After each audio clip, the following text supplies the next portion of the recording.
विदेशी धरती पर इतना खतरनाक नैरेटिव सेट करने की कोशिश बार बार क्यों करते हैं राहुल गांधी, जो कि देश की छवि को नुकसान पहुंचाता है?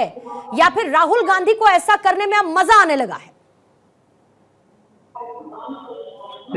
जहां तक आप इंटरनेट के दौर में जब आप यूट्यूब पर तमाम नेता अपने भाषण डालते हैं या चैनल्स जो आपके वर्ल्ड वाइड देखे जाते हैं, उस वक्त जब माननीय देश के प्रधानमंत्री नरेंद्र मोदी जी साहब जब बात करते हैं मुझे की, एक धर्म की, या कपड़े से पहचानने की, या आपके मटन की, चिकन की, बीफ की, तब भी पूरा विदेश देखता है।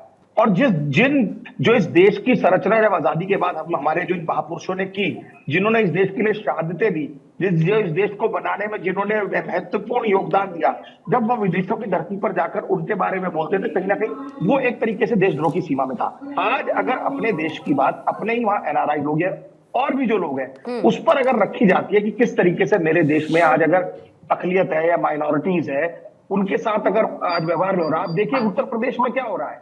आज उत्तर प्रदेश में क्या देश संविधान से चल रहा है क्या? अगर कोई कानूनन कोई जुर्म भी करता है, जब तक उसका इस देश में जुडिशियल प्रोसेस में प्रूव नहीं होता, आप उसके घर पर, क्योंकि एक विशेष समुदाय से आप उसके घर पर, उसके बच्चों का क्या कसूर है, उसकी बीवी का क्या कसूर है, उसके बूढ़े माँ बापों का, उसका घर तोड़ देते हैं इलीगल अनऑथराइज कह के।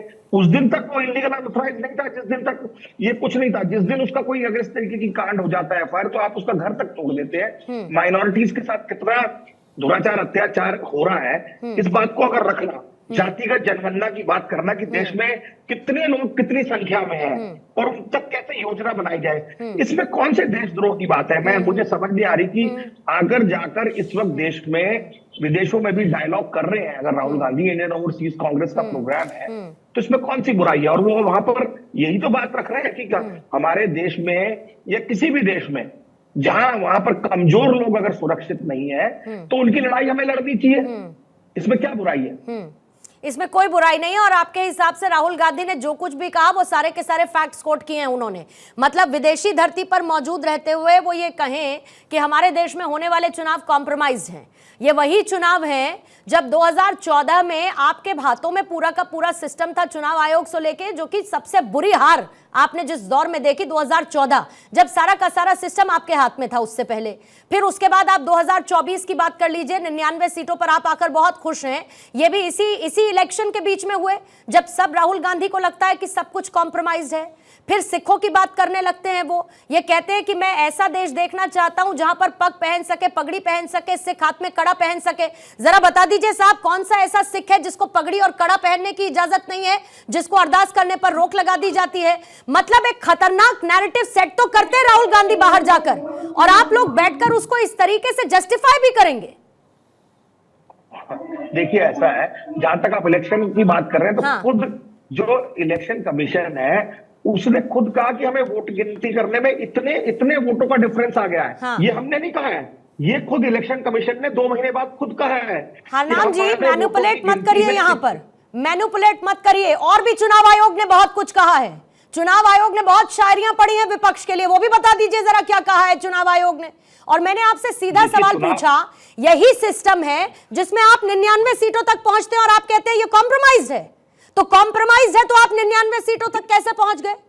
आपने भी कुछ किया क्या? चुनाव आयोग तक पहुंचाया क्या कुछ आपने कंट्रोल किया चुनाव आयोग को? 2014 में आपको सबसे बुरी हार मिली, तब उसके पास कौन सी पार्टी थी जिसके पास ये सिस्टम अंडर कंट्रोल था? बीजेपी के पास था क्या? देखिए आज देश की जनता में इस तरीके का जो एंगर है कि देश की जितनी संवैधानिक संस्थाएं, चाहे वो एक चुनाव आयोग ही नहीं, चुनाव आयोग के अलावा चाहे ईडी का दुरुपयोग हो, चाहे सीबीआई का दुरुपयोग हो, चाहे इनकम टैक्स का दुरुपयोग हो, चाहे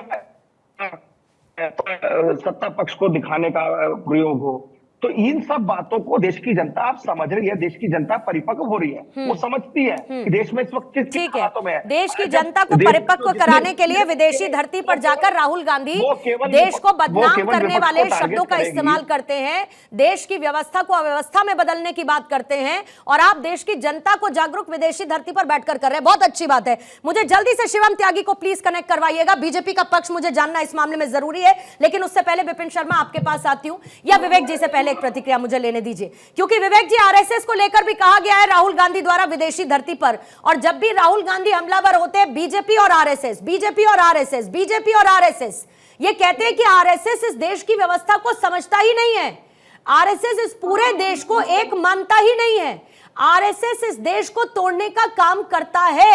और आरएसएस के साथ राहुल गांधी की कितनी बड़ी दिल लगी है ये मुझे बताने की जरूरत तो है नहीं, विवेक सिंह जी। देखिए पूर्णिमा जी नमस्कार। देखिए अभी बात आएगी ना कांग्रेस, देखिए वो मेरा मुद्दा ये है कि कांग्रेस और राहुल गांधी को वास्तविकता यह है कि उनको जो है न तो रिजर्वेशन के बारे में, न तो धर्म के बारे में और न ही भारत के बारे में उनको पूर्ण जानकारी है। और अगर आप अतकरे कांड को लेके जाएंगे तो आपकी फजीहत जो है होनी चाहिए। देखिए अगर आप देखिए तो नेहरू जी थे, उसके बाद इंदिरा गांधी जी थे, राजीव गांधी थी, और एक तरीके से रिमोट कंट्रोल से सोनिया गांधी जी सरकार चला रही थी।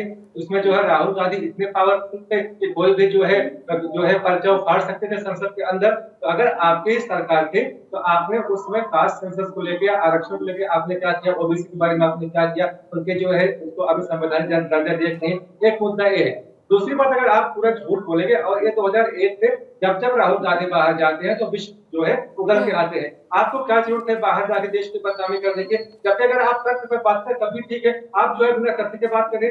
और जो आपने कहा कि आरएसएस भारत को नहीं समझती है, तो क्या राहुल गांधी भारत को समझते हैं?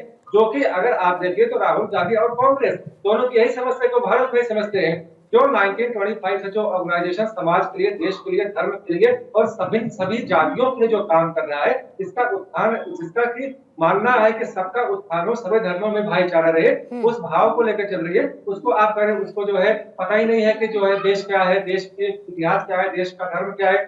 देखिए मुश्किल यह है ना कि जब आपके पास जानकारी ना हो, जब अभाव ना हो, और एक बार आपको लगता है कि आप जो है आपका जो है चल गया, जो आप नैरेटिव जो आपने सेट किया था जो आरक्षण को लेके, देखिए हर बार नहीं चलता है। और एक बहुत मैं एक इम्पोर्टेंट बात कहना चाहूंगा कि अगर आप कह रहे हो कि देश में निष्पक्षता नहीं है, देश में जो है जो चुनाव होते हैं वो निष्पक्ष नहीं होते हैं, तो क्या निष्पक्षता के लिए जो है इमरजेंसी लगाना पड़ता है?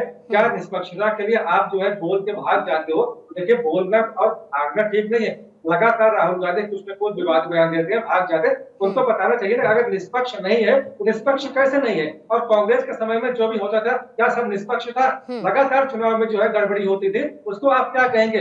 अगर आपको पता नहीं, क्योंकि आपको अपने 70 साल के इतिहास का ज्ञान नहीं है, आपको भारत का ज्ञान नहीं है, आपको यहाँ के धर्म और परंपरा का ज्ञान नहीं है, नहीं, लेकिन अब तो कांग्रेस मानती है कि राहुल गांधी बहुत परिपक्व हो चुके हैं, और खास तौर से उनकी न्याय यात्रा, भारत जोड़ो यात्रा ने तो उन्हें बहुत परिपक्व और जमीन से जुड़ा हुआ बता दिया है। हरनाम सिंह जी 20 सेकंड में जरा अगर आप जवाब दे पाए, फिर उसके बाद बाकी मेहमानों के पास जाऊंगे। देखिए, मैं निष्पक्षता की जहां तक बात है, आपने देखा जिस वक्त चलते चुनाव के दौर में, जब देश का आम चुनाव चल रहा है, देश की सबसे प्रिंसिपल अपोनेंट पार्टी के ऊपर इनकम टैक्स 25 साल पुराना कोई इनकम टैक्स का मामला लेकर उनके अकाउंट फ्रीज कर देते हैं, तो इसमें निष्पक्षता मानी जाएगी? अभी लेटेस्ट हमने उदाहरण देखा, चुनाव आयोग ने तिथि डिक्लेयर कर दी है जम्मू कश्मीर और हरियाणा की, केवल भारतीय जनता पार्टी का एक लेटर चला जाता है, उस पर डेट चेंज कर दी जाती है, चुनाव 4 दिन आगे खिसका दिया जाता है, क्योंकि भारतीय जनता पार्टी हरियाणा में कमजोर पड़ रही है तो उनको 4 दिन और दे दिए जाएंगे। इसी तरीके से जिस तरीके से विपक्ष के नेताओं को टारगेट करा गया है ईडी और सीबीआई के द्वारा, चलते चुनाव में 2 मुख्यमंत्रियों को जेल में डाल दिया गया। ठीक है, पॉइंट टेकन। जरा पार्टी से ऊपर उठिए सर, जब देश की बात होती है तो थोड़ा पार्टी से ऊपर उठना पड़ता है, लेकिन राहुल गांधी लगता है पार्टी से ऊपर उठ नहीं पा रहे, ना देश की धरती पर जहां चलता है, ना विदेशी धरती पर।